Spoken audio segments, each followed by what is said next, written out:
श्रीलिङ्गाष्टकस्तोत्रम् ब्रह्ममुरारिसुरार्चितलिङ्गं निर्मलभाषितशोभितलिङ्गं जन्मजदुःखविनाशकलिङ्गं तत्प्रणमामि सदाशिवलिङ्गं देवमुनिप्रवरार्चितलिङ्गं कामदहं करुणाकरलिङ्गं रावणदर्पविनाशनलिङ्गं तत्प्रणमामि सदाशिवलिङ्गम् सर्वसुगन्धसुलेपितलिङ्गं बुद्धिविवर्धनकारणलिङ्गं सिद्धसुरासुरवन्दितलिङ्गं तत्प्रणमामि सदाशिवलिङ्गं कनकमहामणिभूषितलिङ्गं फणिपतिवेष्टितशोभितलिङ्गं दक्षसुयज्ञविनाशनलिङ्गं तत्प्रणमामि सदाशिवलिङ्गम्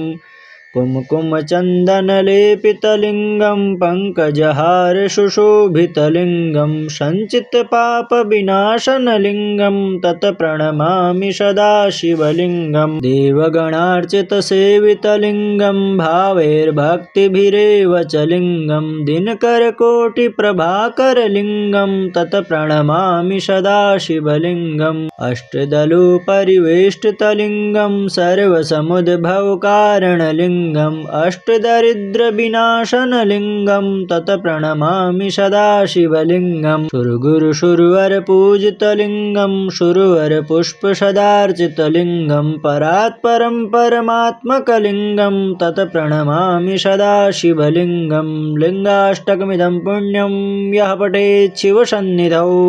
शिवलोकमवाप्नोति शिवेन सह मोदते। श्रीशिवमानसस्तोत्रम्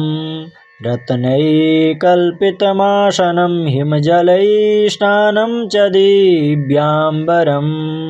नानारत्नविभूषितं मृगमदामोदाङ्कितं चन्दनं जातिचम्पकबिल्वपत्ररचितं पुष्पं च धूपं तथा दीपं देवदयानिधे पशुपते हृत्कल्पितं गृह्यताम् सवर्णे नवरत्नखण्डरचिते पात्रे घृतं पायसं भक्ष्यं पञ्चविधं पयोदधियुतं रम्भाफलं पानकं शाकानामयुतं जलं रुचिकरं कर्पूरखण्डोज्ज्वलं ताम्बूलं मनसा मया विरचितं भक्त्या प्रभो स्वीकुरु छत्रं चामरयोर्युगं व्यजनकं चादर्शकं निर्मलं वीणाभैर्मृदङ्गकाहलकला गीतं च नृत्यं तथा साष्टाङ्गं प्रणतिस्तुतिर्बहुविधा एतत्समस्तं मया संकल्पेन समर्पितं तव विभो पूजां ग्रहाण प्रभु आत्मा त्वं गिरिजामतिः सचरा प्राणा शरीरं गृहं पूजा ते विषयोपभोगरचना निद्रा समाधिस्थितिः सञ्चारः पदयो प्रदक्षिणविधि स्तोत्राणि सर्वा गिरो यद्यत् कर्म करोमि तत्तखिलं शम्भो तवाराधनं करचरणं कृतं वा कायजं कर्मजं वा श्रवणनयनजं वा मानसं वापराधं विहितमविहितं वा सर्वमेतच्छमस्व। जय जय करुणाब्धे श्रीमहादेव शम्भो। अथ शिवाष्टकम् प्रभुं प्राणनाथं विभुं विश्वनाथं जगन्नाथनाथं सदानन्दभाजं भवद्भव्यभूतेश्वरं भूतनाथं शिवं शङ्करं शम्भुमीशानमीडे गलेरुण्डमालं तनौ सर्पजालं महाकालकालं गणेशाधिपालं जटाजूटगङ्गोत्तरङ्गैर्विशालं शिवं शङ्करं शम्भुमीशानमीडे मुदामाकरं मण्डनं मण्डयन्तं महामण्डलं भस्मभूषाधरं तम् अनादिं ह्यपारं महामोहमारं शिवं शङ्करं शम्भुमीशानमीडे तटाधो निवासं महाट्टाट्टहासं महापापनाशं सदा सुप्रकाशं गिरीशं गणेशं सुरेशं महेशं शिवं शङ्करं शम्भुमीशानमीडे गिरीन्द्रात्मजा सङ्गृहीतार्धदेहं गिरौ संस्थितं सर्वदा सन्निगेहं परब्रह्म ब्रह्मादिभिर्वन्द्यमानं शिवं शङ्करं शम्भुमीशानमीडे कपालं त्रिशूलं कराभ्यां दधानं पदाम्भोजनं रायकामं ददानं बलिवरदयानं सुराणां प्रधानं शिवं शङ्करं शम्भुमीशानमीडे शरच्चन्द्रगात्रं गुणानन्दपात्रं त्रिनेत्रं पवित्रं धनेशस्यमित्रम् अपर्णाकलत्रं चरित्रं विचित्रं शिवं शङ्करं शम्भुमीशानमीडे हरं सर्पहारं चिताभूविहारं भवं वेदसारं सदा निर्विकारं शंसाने वसन्तं मनोजं दहन्तं शिवं शङ्करं शम्भुमीशानमीडे स्तवं यः प्रभाते नरः शूलपाणे पठेत् सर्वदा भर्गभावानुरक्तः सपुत्रं धनं धान्यमित्रं कलत्रं विचित्रैषमाराध्य मोक्षम् ब्रह्ममुरारिसुरार्चितलिङ्गं निर्मलभाषितशोभितलिङ्गं जन्मजदुःखविनाशकलिङ्गं तत्प्रणमामि सदा शिवलिङ्गं देवमुनिप्रवरार्चितलिङ्गं कामदहं करुणाकरलिङ्गं रावणदर्पविनाशनलिङ्गं तत्प्रणमामि सदा शिवलिङ्गम् सर्वसुगन्धसुलेपितलिङ्गं बुद्धिविवर्धनकारणलिङ्गं सिद्धसुरासुरवन्दितलिङ्गं तत्प्रणमामि सदा शिवलिङ्गं कनकमहामणिभूषितलिङ्गं फणिपतिवेष्टितशोभितलिङ्गं दक्षसुयज्ञविनाशनलिङ्गं तत्प्रणमामि सदा शिवलिङ्गम्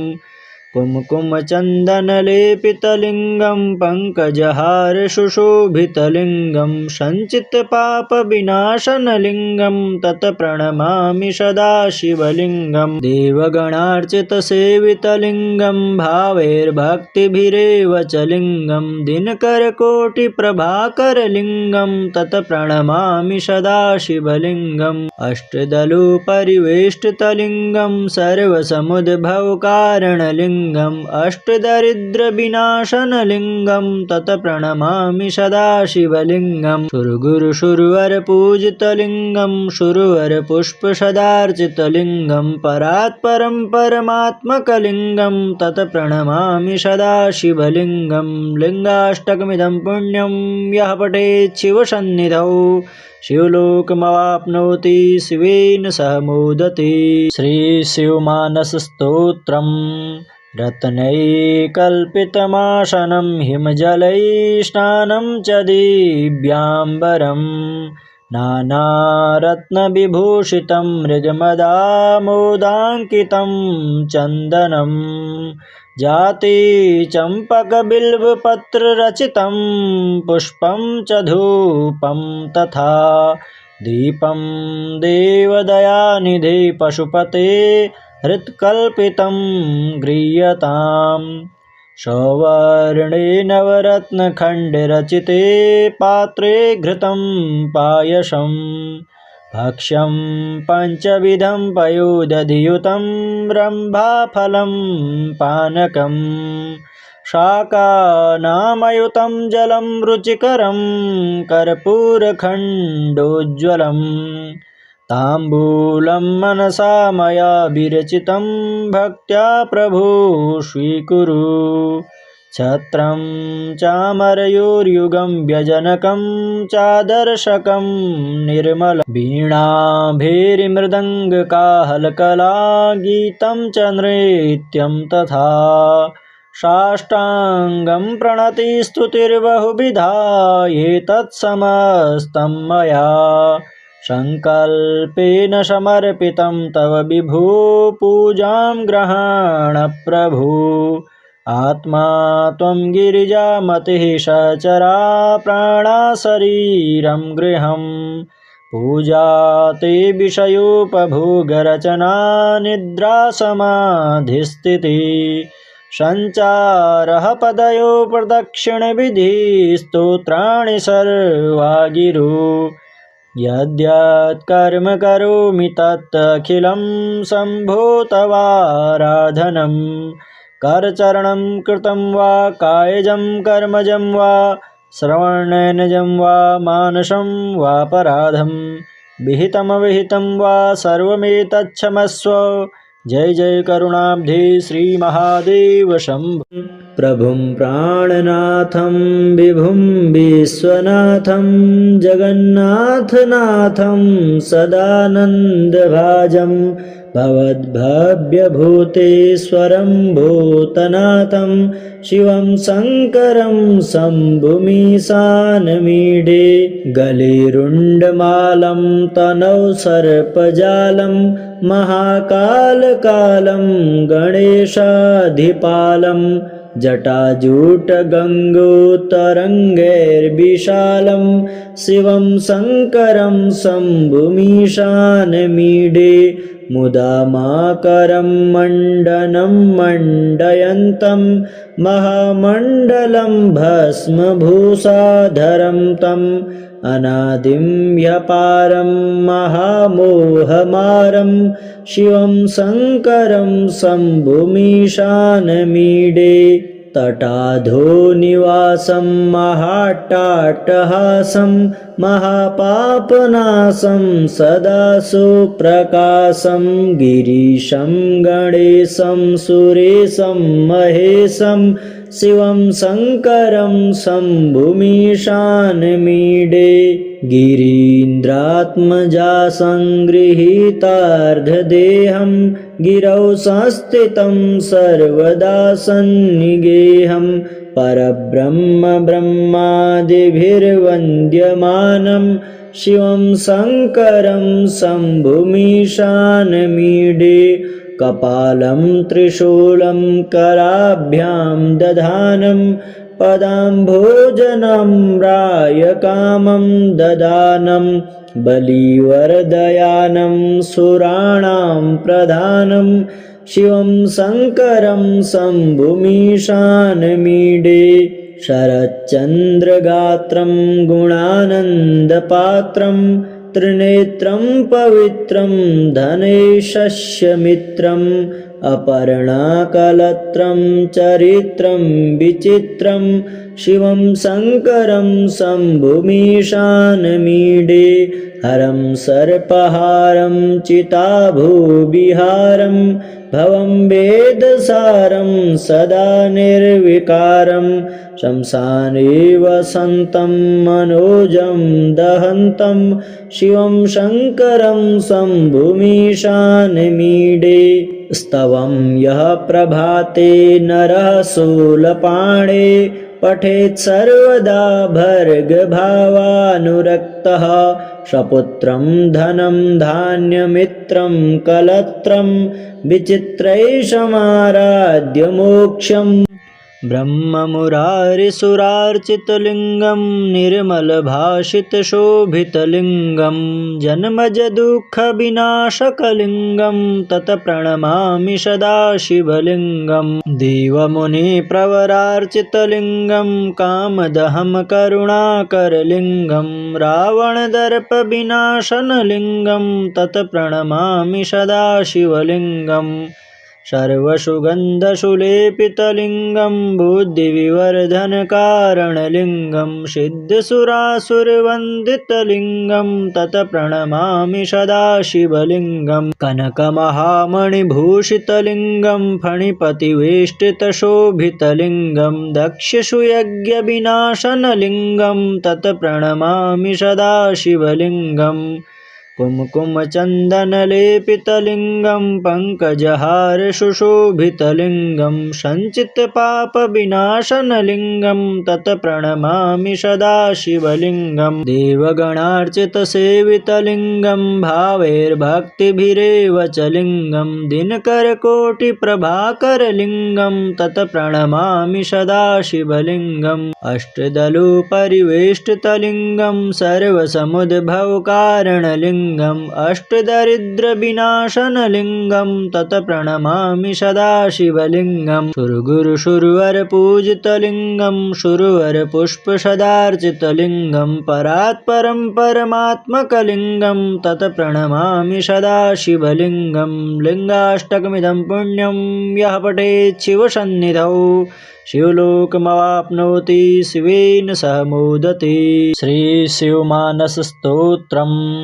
रत्नैकल्पितमासनं हिमजलैस्नानं च दिव्याम्बरं